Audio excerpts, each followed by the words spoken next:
안녕하세요. 닥터 훈입니다. 안녕하세요. 자코입니다. 요즘에 우리나라 물가 상승률이 6%를 넘었다라는 소식이 들려오고 있습니다. 근데 자꾸님 실제로 물가가 많이 오른 거 느껴지시나요? 저희도 매일 가는 식당이 2주 만에 2,000원을 올렸더라고요. 그리고 우리 왜 기름 넣으러 가잖아요. 저는 경유차를 모았는데 경유값이 휘발유값보다 굉장히 많이 올랐잖아요. 저도 그거는 공감을 합니다. 저도 이렇게 물가가 더 오른다는 말은 똑같은 소득이 있더라도 사실 저축하기는 더 힘들어진다는 얘기일 텐데 또 이런 시기에 또 돈을 더 버는 사람들이 있다라는 말인 거죠? 네, 그렇죠. 여기서 인플레이션이 누군가에게는 기회가 될 수도 있고 누군가에게는 위기가 될 수도 있습니다. 그래서 저희는 위기에 잘 대응을 하면 기회를 꼭 잡을 수 있다라고 저는 생각이 들어요. 알겠습니다. 내용이 되게 궁금해지는데요. 자세히 설명 좀 부탁드리겠습니다. 그럼 시작에 앞서서 구독과 좋아요 부탁드리겠습니다. 금융특별시민 시작합니다.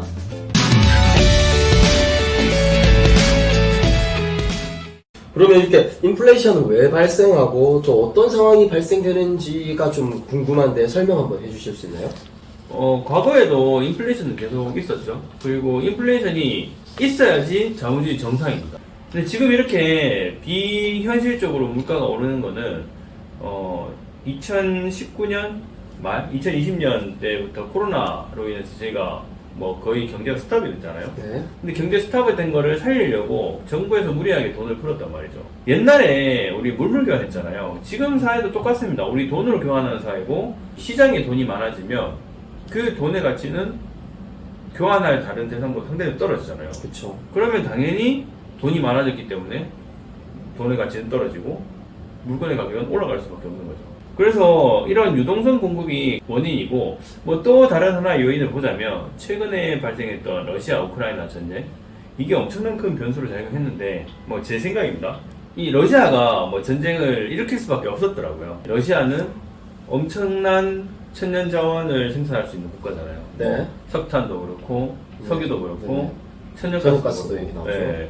중요한 에너지 자원을 기초 자원을 가지고 있는 러시아에서 전쟁을 일으켜버리니까 이 자원들이 수출이 안 되는 거죠. 그러다 보니 에너지 가격은 당연히 올라갈 수밖에 없지 않나. 당연히 제품에 만든 단가가 올라가고 기업들도 여기서 압박을 느끼니까 물가 상승이 당연히 올릴 수밖에 없다는 겁니다. 그리고 뭐 또 하나 더 예를 들자면 우크라이나 같은 경우는 세계 최대 밀 생산국 중에 하나죠. 러시아들이 뭐 주요 운송 루트를 다 막고 있다 하더라고요.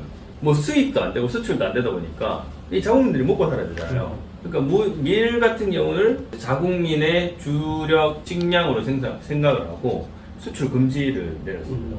그러다 보니까 전 세계 밀 공급량이 굉장히 줄어들어요. 전쟁 난 기간 동안 역대 최대 러시아 무역 수지를 이뤄냈다더라고요. 좀 아이러니하죠. 그러네요. 네. 그래서 이렇게 전쟁을 일으킨 국가가 역대 최대치로 이익을 올리고 있고 이로 인해서 우리나라뿐만 아니라 전 세계적으로 물가가 상승됨으로써 경기가 좀 안 좋아질 가능성이 굉장히 높아지고 여러 가지 좀 경제적인 신호를 보면 물가가 상승할 수밖에 없는 변수들이 굉장히 많습니다. 네. 잘 알겠습니다.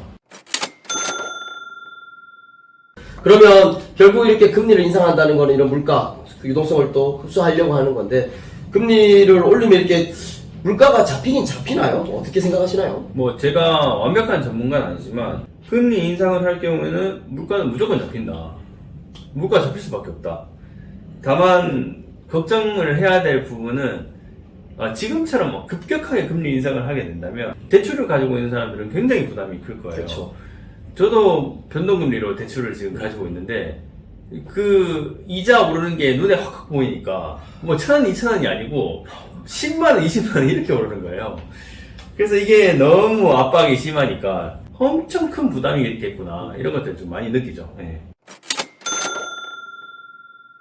네, 잘 알겠습니다. 그러면 이렇게 인플레이션 시기에도 분명 누군가는 돈을 벌고 있고 더 좋은 수익률도 내고 있다고 하는데 우리가 어떻게 이런 시기에는 투자를 하거나 활용을 해야 될까요? 그럼 제가 관심을 가지고 있는 분야가 뭐 부동산 주식 뭐 이런 분야니까 일단 부동산 주식에 국한돼서 좀 말씀을 한번 드려볼게요. 부동산 같은 경우는 보통 현금으로 다 사시는 분들이 없죠. 그렇죠. 무조건 레버리지, 그러니까 대출을 끼고 사야 되는 자산 중에 하나입니다. 왜냐하면 엄청나게 고가의 상품이고 많이 가지고 있는 사람들 같은 경우는 대출을 상환하기 위해서 갑자기 금매라든지 이런 것들을 내놓을 수 있습니다. 근데 사람들이 금매라고 이렇게 좀 당황하거나 이게 오히려 엄청 더 싸게 내놓기 때문에 더 떨어지는 거 아니냐? 라고 생각할 수 있지만 한계성. 부동산 증가하거나 줄일 수가 없다. 그래서 이 가치는 우리가 돈이 계속 풀리면 풀릴수록 부동산 가격은 올라갈 수밖에 없잖아요. 그렇기 때문에 얼마만큼 내가 싸게 살 수 있느냐? 여기에 포커스를 좀 두셔야 될 것 같아요. 그래서 제가 요즘에 경매를 좀 공부를 하고 있거든요. 그래서 경매로 좀 좋은 물건을 잡아서 시세보다 조금 저렴하게 살 수 있다면 향후 앞으로 6년, 7년 뒤에는 이게 좀 큰 수익을 좀 가져다 주지 않을까. 그리고 두 번째 주식을 좀 말씀을 드린다면 우리가 왜 작년에 정말 욕심을 내만 했잖아요. 시장 자체가. 그렇죠. 1년간 엄청나게 성장을 했었고. 그래서 이거를 보게 되면 욕심을 많이 부렸던 사람들은 또 대출을 껴가지고 주식 수익을 극대화하셨을 거예요.